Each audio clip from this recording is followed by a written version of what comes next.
Tell me the story of Jesus. Don could not have picked out a more appropriate song right before the lesson. In our Sunday morning class, we've been studying the life of Christ with the purpose or the goal of following in His footsteps, becoming more like Him. And of course, we've been looking at the four accounts of the Gospel, Matthew, Mark, Luke, and John. But we actually, if we want to have a more full picture of Christ, then we need to look at the entire New Testament and even part of the Old Testament as well. Because part of the New Testament reveals what it's like, or what Christ is like, what He does, what He has done, what He's going to do. And the Bible even tells us that we're to be transformed into His image. Notice 2 Corinthians chapter 3, verse 18. 2 Corinthians chapter 3, verse 18. Paul writes, this of course was written more than 30 years after Christ ascended into heaven. He writes to the church at Corinth, but we all Christians, every disciple and follower of Christ, with unveiled face, nothing in front of us to distort the image, beholding as in a mirror the glory of the Lord. So imagine standing in front of a mirror, and what are you supposed to behold? The glory of the Lord. Are being what? We Christians are being transformed into the same image. What image were you seeing in the mirror? The glory of the Lord. From glory to glory, just as by the Spirit of the Lord. So you and I as Christians, our responsibility, our goal is to be transformed into His image. More and more and more. As we come up from the waters of baptism, we look in that mirror, and that image is not very complete, it's not very clear, it's not easily seen. But every day and every week and every month and every year, as we look in that mirror, we're being transformed into that image. So that image becomes more complete, it becomes clearer every time we look into that mirror. But how do I know what I'm supposed to be seeing in the mirror? Well, part of that is looking at the four accounts of the Gospel, Matthew, Mark, Luke, and John, and seeing how Jesus reacted to people, how He dealt with people, His relationships with people. But also, we look into those letters that Paul and Peter and others, John, wrote to various Christians, in which those writers, by inspiration, tell Christians what it's like to be like Christ. Our particular text this morning does that, I think, in a very great way. It's found in Romans chapter 12, just a few pages back from what we were reading. Romans chapter 12. And the verses we're going to look at briefly are verses 9 through 18. Verses 9 through 18. This is a great little section about what it looks like to be like Christ. If you wanted to go to just a real small little part of the New Testament to get a pretty good picture of what it means to walk in the footsteps of Jesus, what it means to be transformed into His image, notice these few verses. Very short, easily understood, but easily remembered. And also notice as we go here that it starts out talking about love. Romans chapter 12, notice verse 9. Let love be without hypocrisy. You mean love can be insincere? It sure can. Have you never been talking with someone or doing something with someone and they were being nice to you or kind or whatever, but at the same time you felt like it wasn't sincere at all? They were just doing it to put on a show. That's what he's talking about here. Don't let your love be putting on a show, pretending to be loving. Christ never loved anybody insincerely. Whatever He did for someone, whatever He said to someone, He did it sincerely. He did it for their best. So He says, whenever you love someone, make sure you do it for the right reasons. Sincerely, honestly, truly. Because that's how Jesus is, and that's how He was, and that's how He related to people, and that's how He acted toward people. He loved them sincerely. He did not put on a show. Now the purpose of the commandment is love from a pure heart, from a good conscience, and from sincere faith. That's what love is supposed to be like. So when you look in the mirror, that part of Jesus that you see dealing with love is supposed to be a real, sincere love.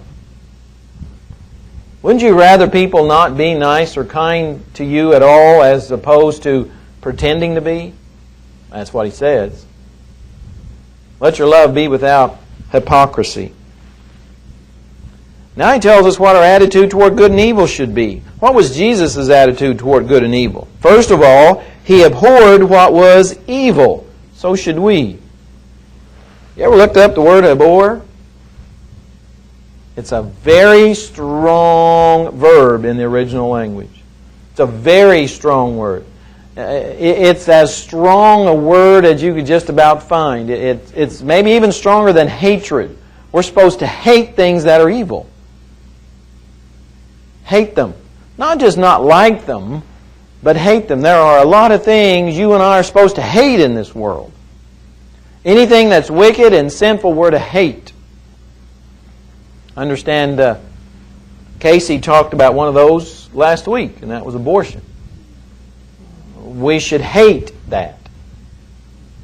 Not just have kind of a so-so attitude toward it, but hate it. Despise it. Homosexuality, we should hate it. Not hate homosexuals, but hate homosexuality. Abhor it. That's what he's saying here. If we're going to be like Christ, if we want to look in that mirror and see His image and see it clearly and to be like Him, reflect His image, then we need to hate those things. And at the same time, we're supposed to do what? Cling to what is good. Cling is another strong word in the original language. It has the idea of being cemented to something. Now, when you're cemented to something, you have a strong attachment to it. So he says, you cling to what is good. Everything that's good, you be attached to it. Now, there are some good things in our congregation that we do, right? We want to be cemented to them. Whatever good works we're doing here at this congregation, we need to be cemented to them, glued to them, attached strongly to them.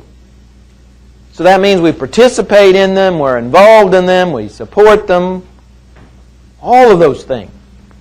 It says that's what Christ looks like in the mirror. You look in the mirror, Jesus hates everything that's evil, and He clings to everything, He's glued to everything that's good. But that's not all. He says, be kindly. How should we treat one another? How did Jesus treat people? Be kindly affectionate to one another with brotherly love, in honor, giving preference to one another. Jesus put other people before Himself. Jesus was not selfish. He wasn't concerned about His own needs and wants. He put other people first. He knew when He started His personal ministry, when He was 30 years old, that He had a very limited time. 3 or 4 years, that was it. And so during that time, He couldn't afford to be concerned about His own needs and wants. He had to put other people first because He was on a mission. Well, you and I are on a mission as well. So when we look into that mirror, we want to see someone who puts other people first, who's not solely concerned about their own wants and needs. puts Christ first, put their brothers and sisters in Christ first. Well, how do I do that? How do I put the church first? Well, I do whatever I can for the church. I'm not lackluster in my service. He talks about that later in this section. Puts them first. Be kindly affectionate to one another with brotherly love. What are some synonyms that come to your mind when you read them? Maybe words like affection, tenderness, concern, respect, all of those. So when you look in the mirror, does this describe you? So far we've only looked at 4 or 5 things. Does that describe you? Is your love without hypocrisy? Do you put others first? Do you hate what evil? Do you hate what is evil? Are you clinging to what's good? He talks about duties next. He says, verse 11, not lagging in diligence, fervent in spirit, serving the Lord. That's all about our Christian service. All 3 of those things are. Not lagging in diligence. How do you lag? If you've got some people out working or something, maybe they're digging a ditch, I don't know. Can you spot the person that's lagging? That isn't hard to do, is it? It's obvious who's lagging. Not putting much effort into it. It's kind of half-hearted, halfway committed. If you look in the mirror, that's not Jesus. Jesus was never half-hearted about anything. Whatever Jesus did, He did it totally committed to it. So He says, don't lag in your diligence. Don't hesitate. Don't be idle. Because that's what Satan wants. Satan doesn't really care. It doesn't bother him at all if there's a church that meets here. That's fine with him. He's okay with the church meeting here. He's okay with us having Bible study. He's okay with us having worship services. He's okay with that. But He doesn't want us to be diligent in our efforts, though. That's what He doesn't want. He doesn't want us to be zealous. He doesn't want us to be energetic. He doesn't mind if we come here and are just kind of lackadaisical and half-hearted. That's what He wants. Jesus was never that way. Neither should we be. We're to be fervent in spirit. The word fervent in the original language means boiling over. If you were watching a pot with water or something and started to boil over, you would use the Greek word that's translated here, fervent. It's boiling over in spirit. See, that's not half-hearted, is it? That's not halfway committed. That means you're totally involved. So, does that describe you? Are you totally involved in your Christian life? Are you totally involved in the church here? That's the question. When you look in the mirror, do you see someone totally involved? Because that's the picture of Jesus. If we're to be transformed into His image, that means we're transformed into someone totally involved. Many years ago, most probably will not, unless you read church history a lot, know the name Billy Sunday. Some of you probably will.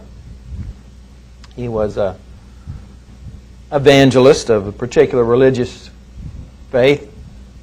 Very fervent in spirit.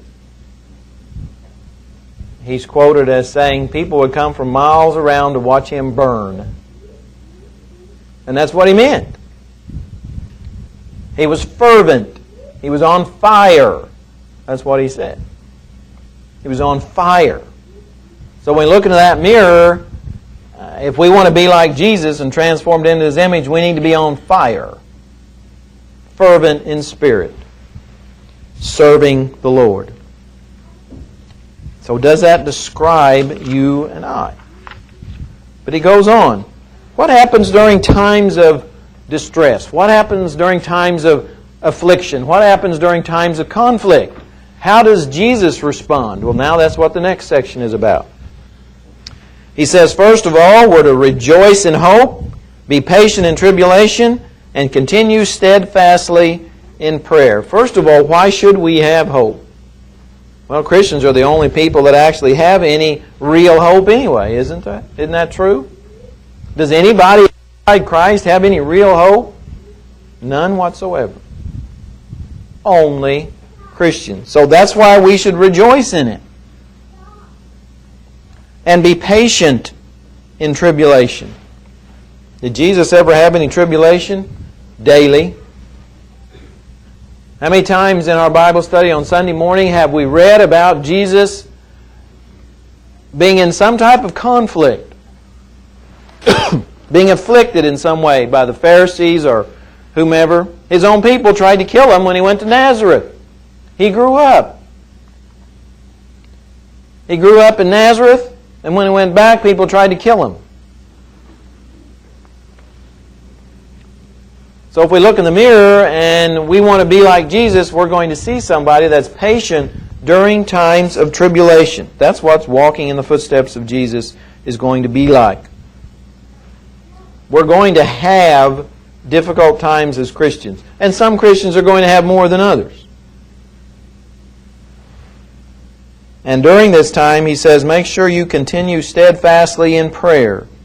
That's what Jesus did, remember? Whenever there was something major in his life that was going to happen, regardless of what it was, what do we find the gospel saying about him? He went aside and prayed. Sometimes all night long. That was going to help him deal with the situation. So if we look in the mirror, we want to see a reflection of Jesus, we're going to see someone who continues steadfastly in prayer. Now, some other things about how we deal with or how we conduct ourselves toward brethren who are in need. Verse 13, distributing to the needs of the saints and given to hospitality. That's what they did in the first century, wasn't it? If a Christian had some type of need, the other Christians met it, regardless of what it was. They just met that need. Even strangers were to be cared for, given to hospitality. The word hospitality there comes from a word in the original language which means lovers of strangers. Lovers of strangers. And strangers especially, if you were a Greek-speaking person in the first century, that meant people outside, away from you. People that you normally wouldn't have any association with. So given to hospitality. I want to look in the picture, in the mirror, and see someone like that. We automatically think about the Good Samaritan, right? I've known people, Denise and I have known people who really lived given to hospitality. They were constantly, this couple I'm thinking of, when we lived in Jonesboro, he was one of the deacons there at the church. Him and his wife were constantly bringing people in that they had no idea about or anything about them, and find out they were in need, and we're talking about people who weren't Christians, into their house, and they would actually live with them. They did this continually. They were really amazing when you talk with them. Just wonderful people. They were given to hospitality. They loved strangers. That's what the word hospitality means in the New Testament. They loved strangers. Remember, that's one of the qualifications to be an elder in the New Testament church. You have to be hospitable. You have to love strangers. Be willing to take people in, help people in need. That's what Jesus was like. What about those who persecute us? Verse 14. How do we deal with them? Bless those who persecute you, bless and do not curse. Of course, we want to curse, right? That's the thing that we want to do, is bring a curse upon them, an anathema upon them. It says, but don't do that. Bless those who curse you. What about those who are rejoicing? What about those who are weeping? He says, verse 15, rejoice with those who rejoice and weep with those who weep. The idea of being sympathetic or empathetic with people. If they're going through good times, be happy for them. I know if something good is happening in my life, I don't want someone to try and bring me down. Do you? That's not what Jesus would do. But if someone was weeping, what would Jesus do? He would weep with them. Remember when his friend Lazarus died? Went to be with Mary and Martha, the sisters, and he went to the tomb. What did Jesus do? He cried right along with them. He wept. So he wept with those who were weeping. Sympathy. This means, verse 16, that we're to be of the same mind toward one another. Do not set your mind on high things, but associate with the humble. Do not be wise in your own opinion. Christians, humility. Don't set your mind on high things, but associate with the humble. Who did Jesus spend most of his time with? Remember, I'm looking in the mirror, and I want to be like Jesus. Who did he spend most of his time with? Not with the mighty and the high and the wealthy and the noble. On occasion he did, but most of his time he spent with those who were humble, lowly. Those were the people. We need to be the same. He says, don't be wise in your own opinion. Don't think you're superior or more important than others. What turns you off faster than anything when you are with someone? If they think they're better than you are, well, that comes across pretty fast, doesn't it? And it doesn't make any difference. I mean, if I'm around someone like that, it doesn't make any difference what they say or what else they do. I'm not going to pay attention to anything they say or do. They've just lost me. The moment I feel that they think they're superior, that's it. They could talk and say wonderful things that were true. They'd be lost on me. And that's why he says, don't be wise in your own opinion.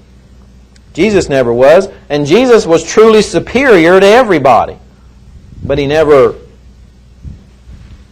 gave that off to people. Didn't seem haughty or egotistical. He didn't have the if I can't boss, I'll burst attitude. So what happens when people wrong you? Repay no one evil for evil. Have regard for good things in the sight of all men. And if it's at all possible, as much as lies within you, live peaceably with all men. This, of course, goes back to some teachings of Jesus, doesn't it? Have regard for good things in the sight of all men. I think we need to give careful thought to that. Have regard for good things. Things that are right and honorable and just and noble, good.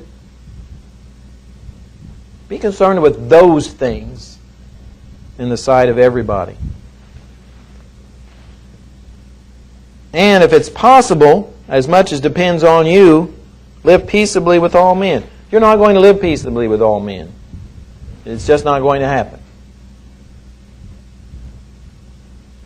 Some people don't want to live peaceably in the first place, so it's impossible to live peaceably with them. But whatever you can do, that's what you need to do. Your part, he says. Live peaceably with all men. And he says, do not avenge yourselves, but rather give place to wrath, for it's written, vengeance is mine, I will repay, says the Lord.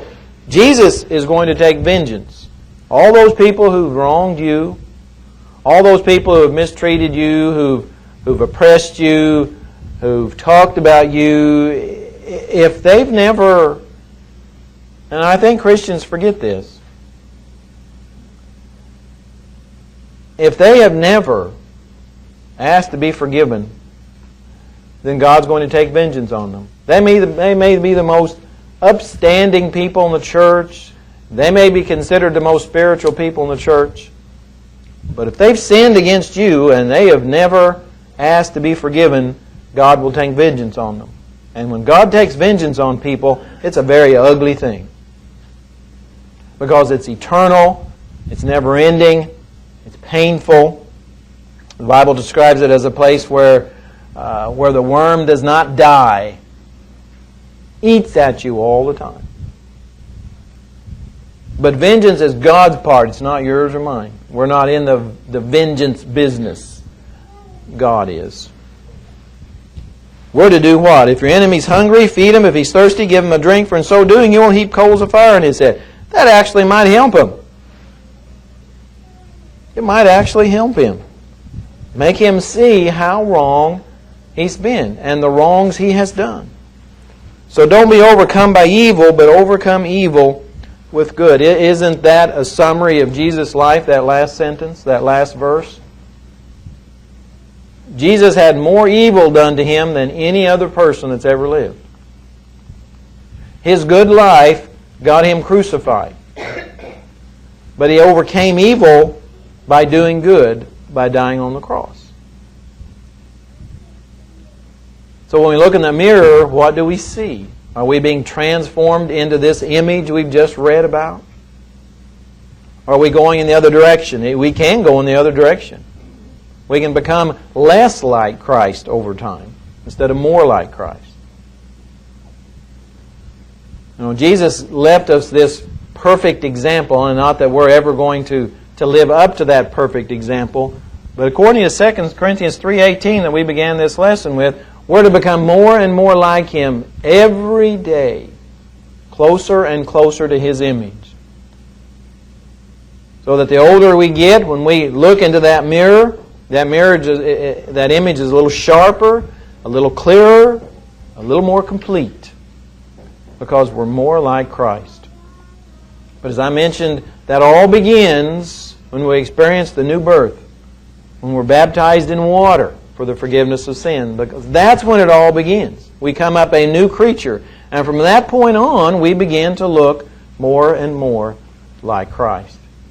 And so this morning, the invitation is yours to become a child of God, to experience the new birth and begin that transformation process where you become to look more and more like Christ. So if you need to respond, I encourage you to come as we stand and sing this next song.